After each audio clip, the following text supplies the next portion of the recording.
Okay, if everyone would please rise for the Pledge of Allegiance.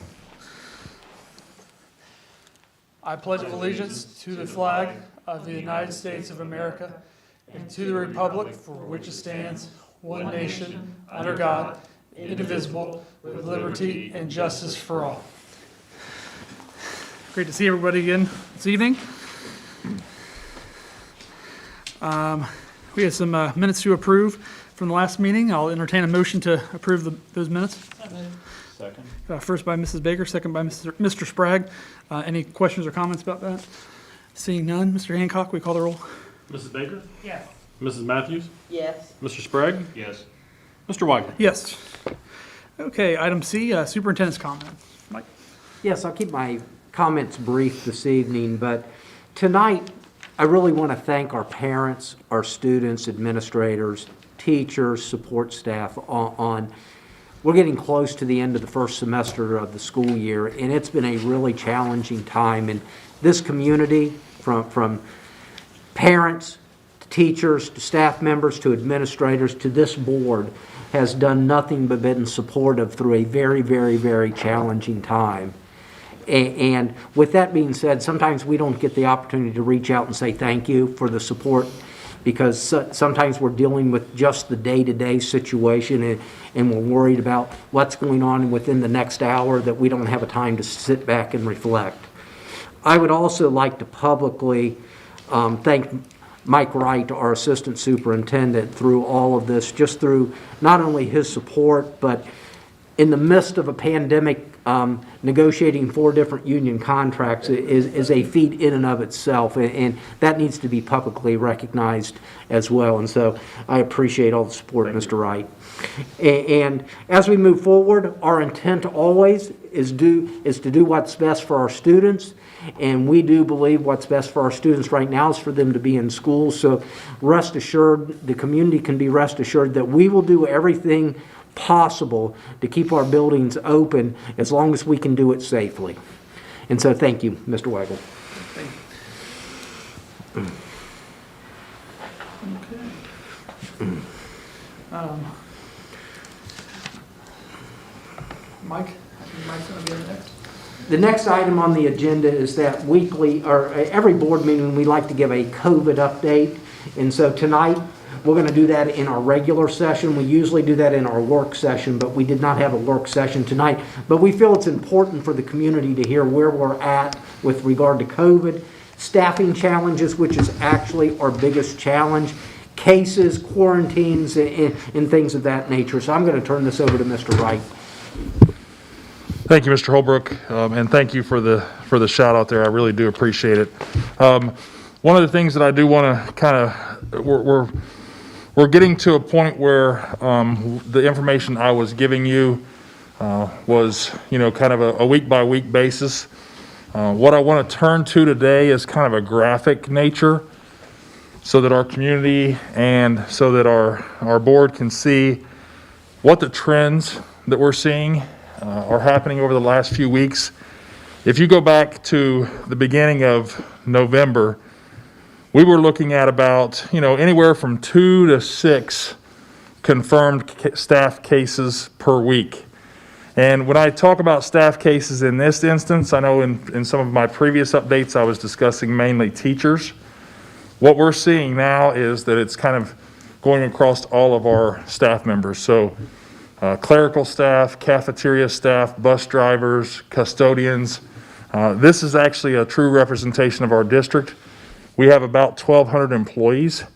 So if you go back to the week before Thanksgiving, which was that week of 11/16, that's where we hit our high point of the number of staff confirmed cases.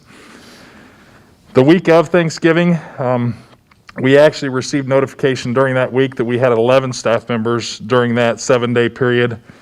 This past week, we had 6 additional staff confirmed cases, and then this week, up until yesterday when I finalized this, we had only had 1 confirmed staff case. Now, these are truly confirmed cases, and what you're going to see is when we look at this next slide, I'm going to actually talk to you a little bit about the quarantines.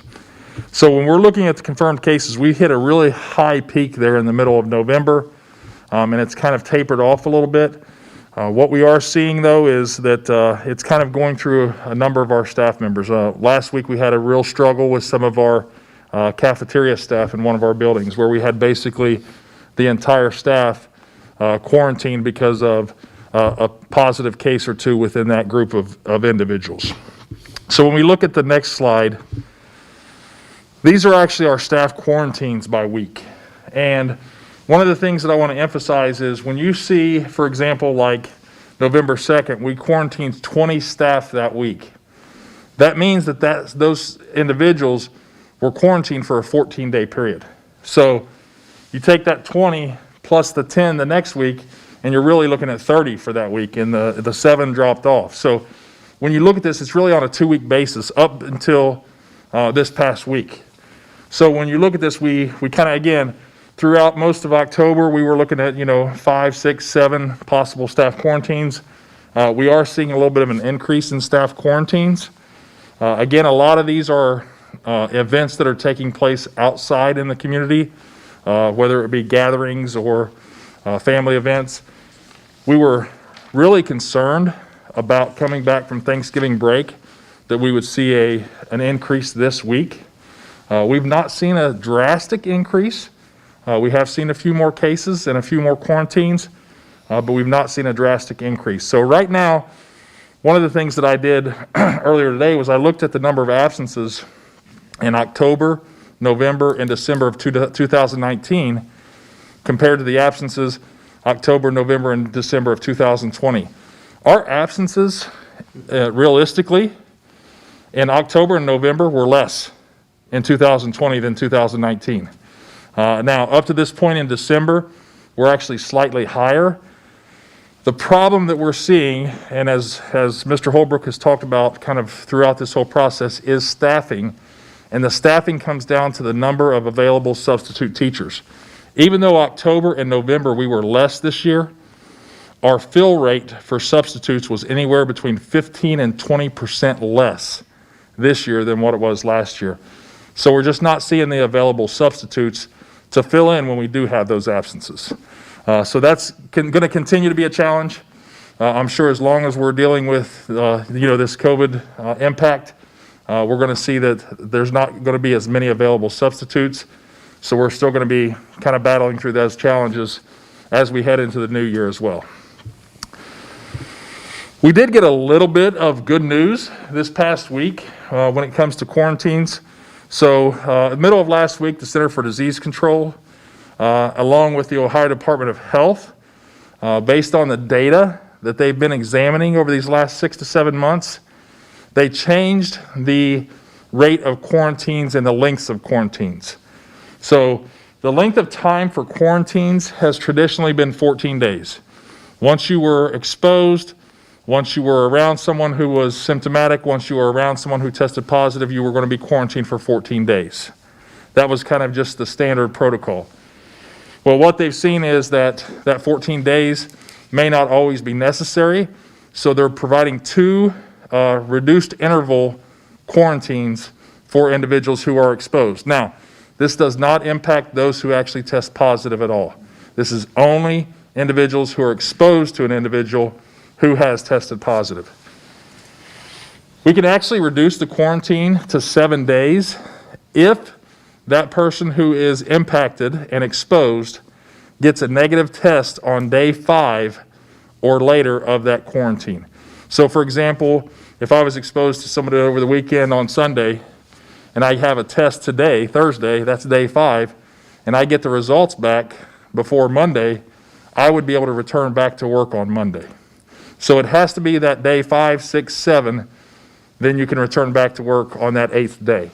So that's going to help us a little bit, get some of these people back to work quickly. And what I will tell you is, obviously the CDC and the Ohio Department of Health have a much larger sample size, but we're seeing those consistent and same things. If people are not testing positive or are not showing symptoms in that 5 to 7 day range, they're likely not going to be infected with the disease or become infected with the disease. The 10 days is if a person is quarantined and they go 10 days and let's say they either don't test, choose not to get a test, if they still do not become symptomatic If they are not running a fever, if they're showing no symptoms at all, then they can return on that 11th day. So again, take that same example. I was exposed to someone on Sunday. Once I get through Sunday, through Monday, through Tuesday, through Wednesday, then I can return back to work. So it gives us a few days on the back end where we can get staff back to work more quickly. It also impacts our students as well, so that our students aren't out for, the duration of a 2-week period. Many of them are able to return back to school within a 7-day period or a 10-day period as well. Any questions regarding that update for this evening? I just want to say thank you for everything you did.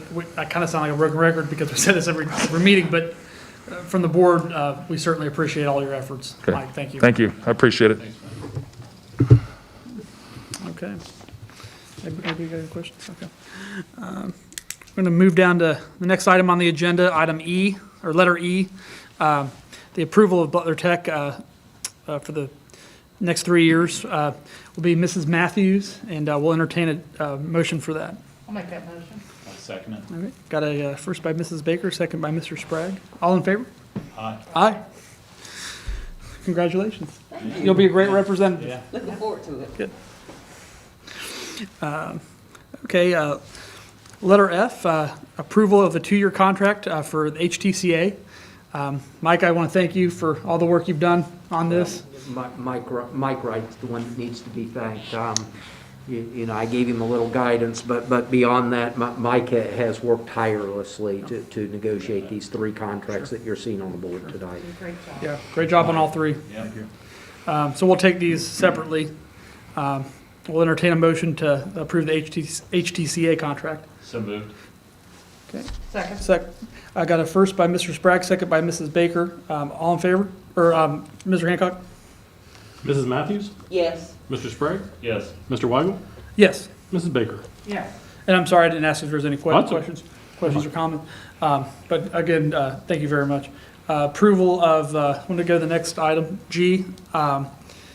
Approval of the local 7-11 contract. We'll entertain a motion for that. I'll make a motion. Second. Got a first by Mrs. Matthews, second by Mrs. Baker. Any questions or comments on that one?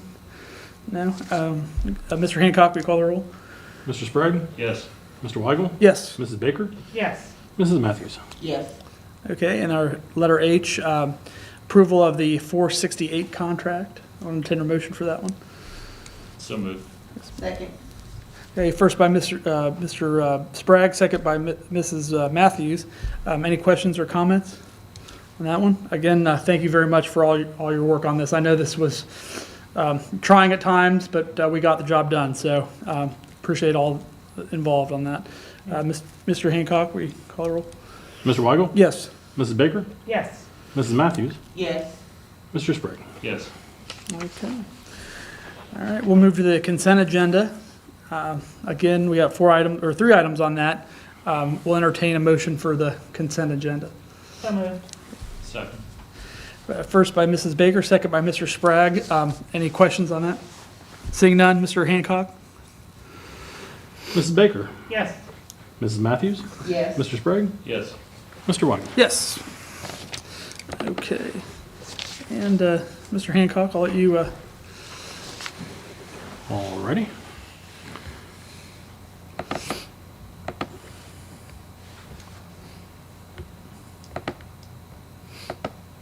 Oh, there we go.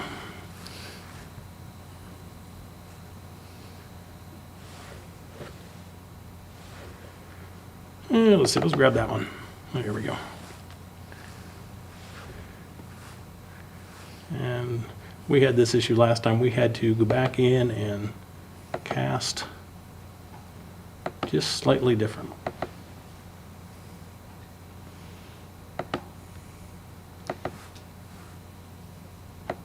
Come on.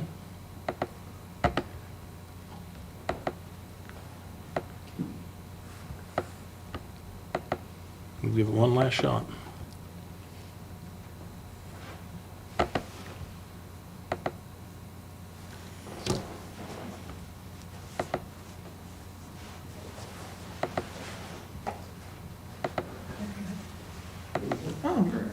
There we go. It's a little temperamental. We got her.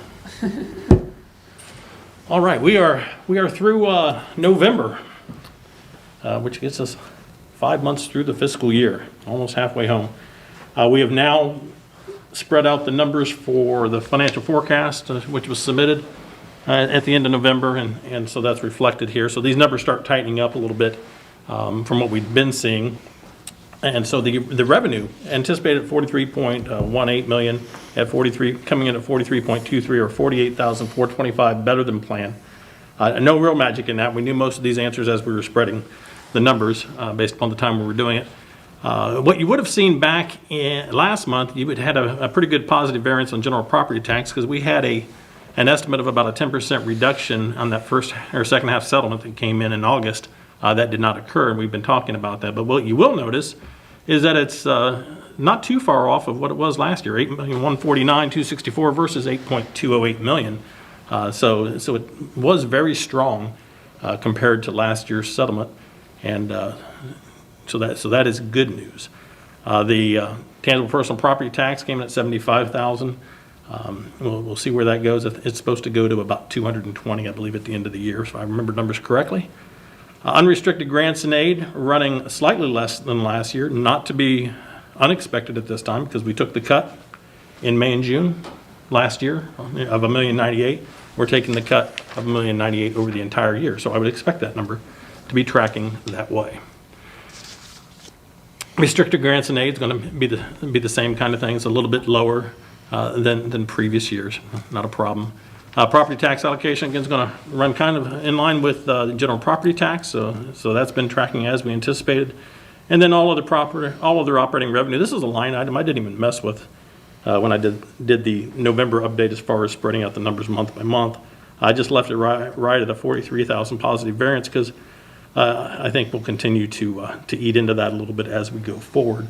But you can see the numbers are down slightly from a year ago, about $400,000, and you get some big numbers that come in there from time to time. Medicaid reimbursements can be $600,000-700,000 at a time, and they're not necessarily going to be the same year to year. So that does occur, and that is a line item I believe we expected to be about $1 million down over last year. So it's tracking as I would expect. Total expenditures $41.25 million, coming in at $41.33 million, or $80,530 more than planned right now. And as we go through this, it's going to make sense why it's doing that. You know, salaries are going to run pretty close, because again, we knew the answers, and the numbers are very similar to a year ago at this point. But you're going to be going through. You know, you just provided me a little work to do in my office here by passing all those contracts. So you'll see those numbers start changing here over the next month or two, and you know, we'll get through all that by February and see what the results are. Fringe Benefits was running 46,511 to the good. That's another one I let ride, because I know we're going to be dealing with a 6% increase in medical benefits come January. So we'll see how those numbers continue to ride out, and we'll take a look at what the open enrollment did. Purchase services, we adjusted that down some. It's been running a little better than planned. You can see it's running almost $500,000 better than last year, but last year's number was higher than the previous year by about the same amount. So we'll continue to watch it. Hope it continues to give us that good information. I will say that I do know that we had some payments out there for tuitions of various types that did go through. That $6.7 million number is 7.5 as of the time I wrote this email to you, I believe yesterday. So it is tracking and getting some numbers in there that we would anticipate. Supplies and materials, again, it's not one of our bigger costs, but it is running behind last year, and we'll continue to watch that one. That one seems a little uncharacteristic. And when I looked at the encumbrances compared to a year ago, they're almost exactly the same. So there's nothing out there telling me, hey, watch out, you got a big bill coming. So we'll continue to watch it and see what happens. Capital outlay, I mentioned this to you last month when we did the forecast, that I was going to eliminate the estimate, and that's what I've done. We will always look at you will always have a negative variance here equal to your expenditures. When it comes down to June, we'll adjust those expenditures out to the permanent improvement fund, and we do that simply because it's hitting all kinds of different building and departmental budgets. And the best way to do that is basically by a one-time correction at the end of the year. These won't be huge numbers overall throughout the year, but it's just an easy way to track it. And then other objects, which is just miscellaneous expenses, and they're tracking as expected. I would entertain any questions you might have as to where we're at, but we're off and running and having a decent year there. Seeing none, anyone? Seeing none, we'll entertain a motion to accept the financial report. I'll make that motion. One second. First by Mrs. Baker, second by Mrs. Matthews. There was also probably, I'm guessing on that recommendation, some confirming purchase requisitions. Thank you. Mr. Hancock, you can call roll. Mr. Isgro? No, Mr. Isgro. Mrs. Matthews? Yes. Mr. Sprague? Yes. Mr. Weigel? Yes. Mrs. Baker? Yes. I was sitting there scratching his name out as I said that. Okay, just a little housekeeping here. Our next meeting will be January 14th, and we'll be in executive session from 4:30 till 5:30 p.m. Then we will have an work session from 5:30 to 6:30, and then our regular session will be at 6:30, and then we will have an organizational meeting at that time.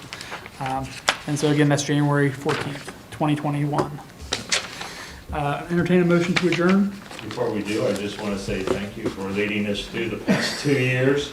It's been an interesting time, but thank you very much, Rob. I appreciate it. Thank for you. your hard It's work been, on it's been a pleasure, and it's certainly not what I expected, but No, we have good people leading us, and Wasn't what we expected either, so.